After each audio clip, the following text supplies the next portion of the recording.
Hey, it's Myra from Capri Brand. I am excited about today. It is Juneteenth in the US, and it marks the day of, I guess they call it a celebration.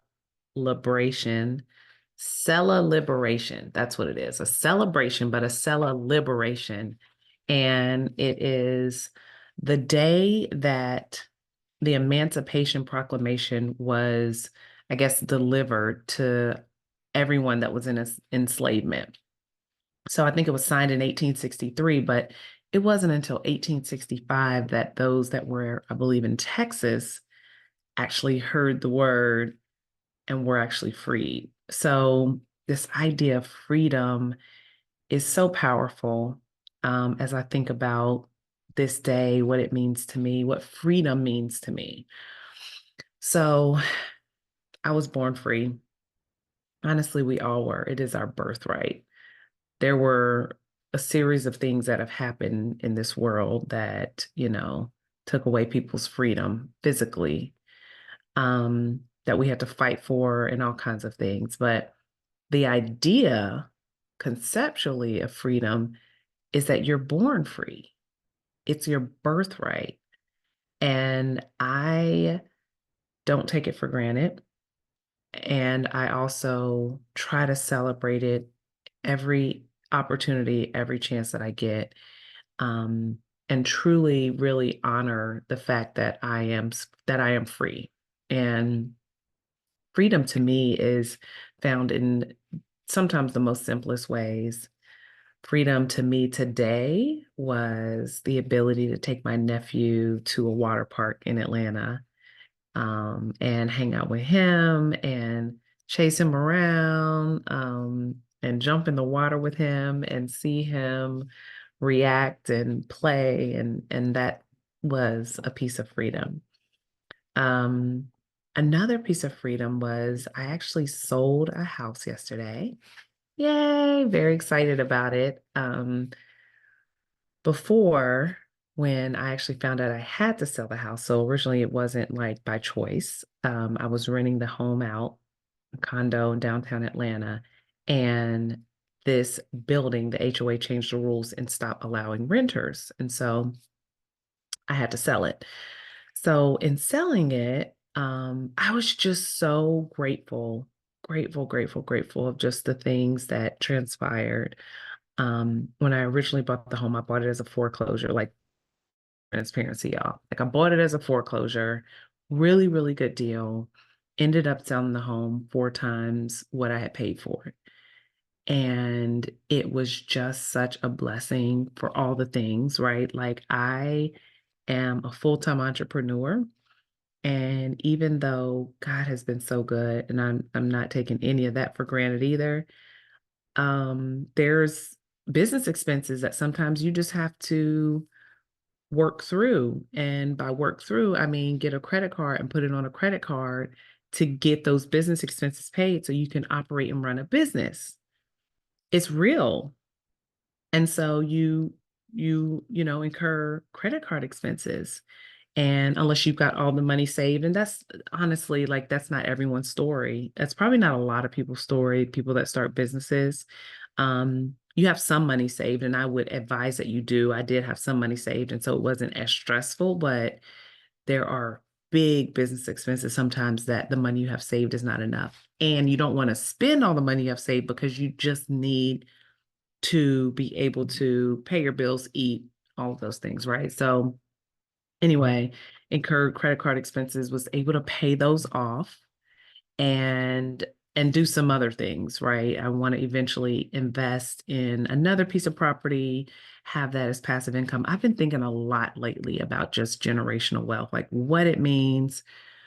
What is it even, honestly? Like I can toss the word around, but I don't really fully appreciate what is generational wealth. Is this the wealth that I transfer to my kids? Is it my kids' kids? Is it my kids' kids' kids? Like, what does it mean? What defines it as generational, right?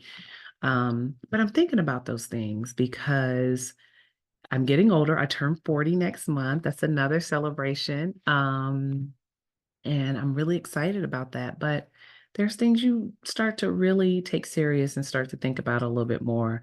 So I'm saying a lot of things, but it all ties back to freedom. This idea that I can sell a home as a woman. I bought a home as, and I know it's like 2024 and you're like, girl, women been buying homes. Yes, they have. But this isn't a right that everyone, every woman in every part of the world actually has, right? So yes, that's a sign of freedom for me. Another sign of freedom, like I was saying, paying off credit card debt that I incurred for my business. Um, Another piece of freedom was as an entrepreneur, I get to decide what I want to do every day in my day. Like that is freedom. I make my days. And this is what I started doing, which I'm so excited about. I talk about it all the time. I may have already talked about it like on IG Live or something else, but I'm going to tell you. I'm reading the book 10X is Easier Than 2X by Dan Sullivan and Dr. Benjamin Hardy. Kylie Carr recommended it. And then someone else had recommended, there was an omen happening. Like there were 3 times in the same week that this same book was mentioned. So I was like, yep, I'm supposed to read it. Anyway, it talks about organizing your calendar to have certain days for certain things. So I set aside only 3 days a week. 3 days a week will I meet with clients. That's my Monday, my Tuesday, my Friday. Wednesday, I'm creating, I'm planning, I'm organizing, I'm recording. Like I said, I was going to record this video. It's Wednesday. I had to do it. Y'all, I ain't going to tell you what time it is, but it's not early in the day. All right. There's a bright light shining on me that makes it look like it's daylight or there's some light coming in. It's not. It's dark outside. It's nighttime. But I committed and I said I'm going to honor and keep this promise to myself. So I'm recording on Wednesday. Then my Thursdays are my free. Speaking of freedom, I incorporated freedom into my week every week. Thursdays are days where I don't take meetings, I don't take calls, and I do things that aren't even related to work. Like it's fun, it's restorative, it's rejuvenating, refueling type things. Like maybe go for a walk, ride my bike, which is sitting right over there, which has been sitting there for about a year. And the tire is flat because I haven't even looked at like I haven't, it's dusty, y'all. So I'm gonna bring my bike out of the dust, fill up them tires and go ride it. So Thursdays I do things like that. Just whatever I want to do. Whatever I want to do. It's my choice. And I absolutely love it. It's genius. And the idea is that you do certain groups of activities and things on the same day so you're not interrupting your flow. Flow is gold when it comes to being productive and getting things done in your business, especially when you're in flow. So when you're meeting, meet. When you're creating, create. When you're writing, write. When you're reading, read. When you're recording, like do all those things on the same days, or at least for a chunk of time. Like I think they recommend 4 hours, because when you interrupt it, it breaks this flow that you have. So what I was doing before wasn't working.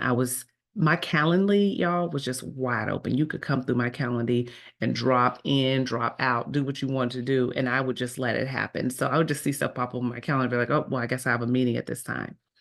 No, I am putting boundaries in my Calendly. 3 days a week are available in my calendar, Monday, Tuesday, Friday. If you don't believe me, try it. Go to calendly.com/Myra Capri, and you will see that only 3 days a week will show up for you. And if I'm recording this video and you're watching it later, and maybe I've changed the days, the reality is all the days of the week won't be available. No longer do I do that. And then all the other things that I do or want to do, I set aside for a certain day. It's changed my life. And this Thursday, y'all, where I get to just be free, me, all those things, pick a word that rhymes. I am about it. Like that is it's necessary, because I think what happens is we go, go, go, and we don't incorporate the breaks, and then our body breaks down and it forces us to rest. So why not build in the rest? And my rest is fun rest. My rest is riding a bike. My rest is yoga. My rest is maybe getting a massage. Like building your rest so you don't get knocked to your feet and you have to be forced to rest. I'm saying a lot of things. Here's the theme. Here's the point. And thank you for going with me. Thank you for listening. Freedom is your birthright. Be grateful for it. Our ancestors fought for it. My ancestors, let me speak for myself. My ancestors fought for it. So I cherish it. I cherish it in all the ways that it's showing up in my life. I am so grateful for it. I am grateful for freedom, freedom to do what I want to do, be creative, make money from it, sell a home, be blessed to pay off credit card debt, and eventually invest in another home and make some more passive income. Freedom to record this video and share it with all of you beautiful people. So I hope that you are grateful in your freedom and think of freedom in different ways and celebrate that. Today is a Cella Liberation. Happy Juneteenth, y'all. Coach Mara Capri, I hope you got something out of this rant today. And I honored that I was going to record a video on Wednesday. So I'm about to go to bed. I ain't tell y'all what time it is. It's late though, y'all. It's bedtime. All right. Be well.